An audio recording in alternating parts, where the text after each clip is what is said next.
Sometimes it feels like you're late, not to an appointment, but to your own life.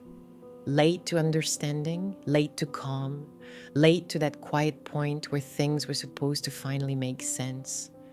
You watch time move, but your body doesn't follow. It stays behind, like it's waiting for your heart to catch up with the days rushing ahead. We live in a culture of schedules, everything measured, compared, accounted for. And when you don't fit the timeline, a quiet shame begins to whisper, you should be further by now. You look around. Everyone seems to know where they're going. They're thriving, arriving, producing, and you're just trying to breathe without guilt. But maybe this isn't failure. Maybe your rhythm was never meant to be synchronized with theirs. When you slow down, your nervous system starts to speak its own language.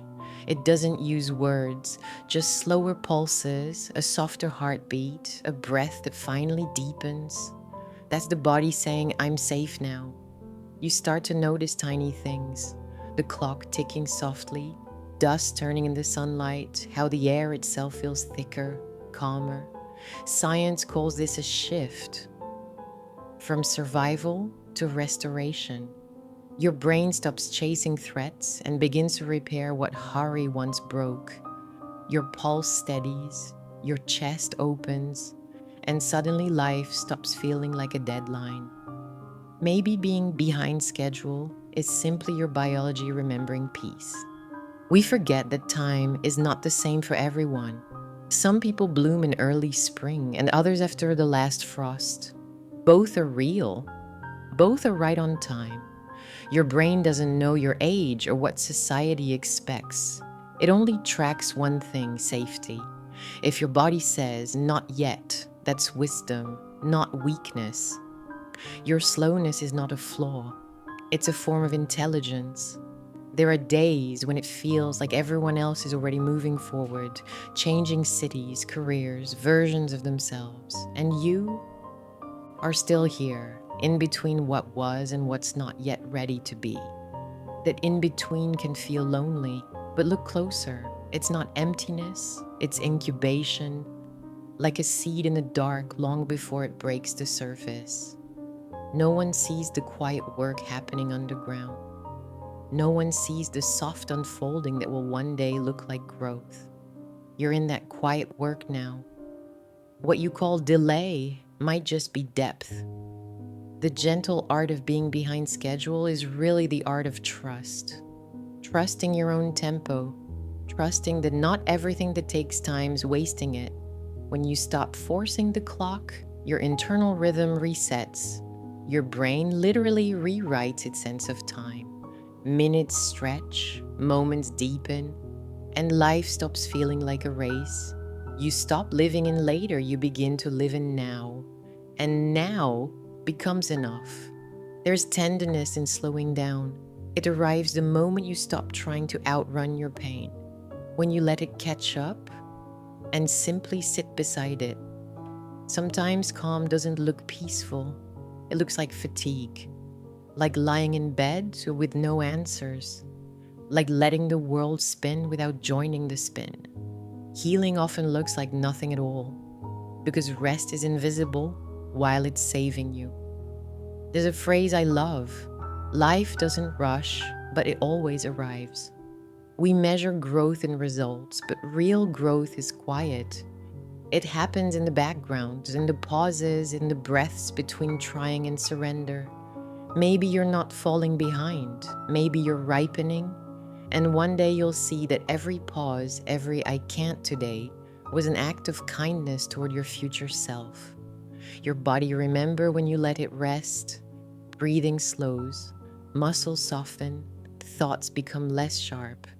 The nervous system uncoils, and in that moment, you return to life. Not the fast, polished one, the real one, the breathing one. Your brain quietly marks a new truth. It's safe to be slow. That's the softest freedom you can ever give yourself. There's a kind of silence that isn't empty. It's full of life.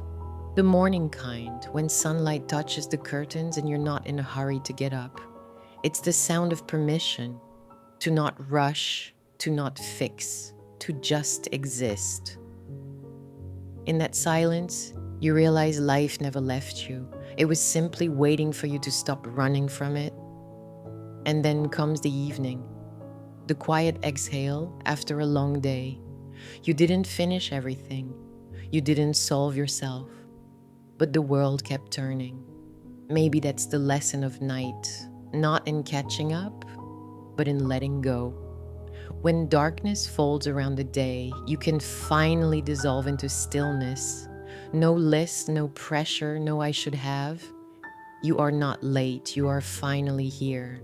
The brain loves closure, but life is rarely linear. You don't need to understand the pause to let it reshape you. You just breathe through it. And maybe someday you'll realize the pause was never wasted time. It was your becoming. Sometimes all it takes is to sit down, feel your own weight, listen to the room breathing, the hum of life around you, and your body will whisper back, "Thank you for not pushing." You don't need to catch up. You don't need to prove pace or purpose. You can simply be here now. Maybe behind schedule isn't behind at all. Maybe it's being aligned with a slower truth. Maybe being late means you're finally living at the speed of your soul. And if you listen closely beneath the noise, you'll hear it. That small, steady rhythm inside you saying softly, "I'm here, and I'm not in a hurry." You're not falling behind. You're ripening in your own season, in your own quiet way.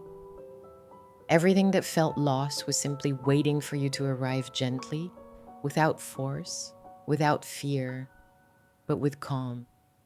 You're here now, and you are right on time.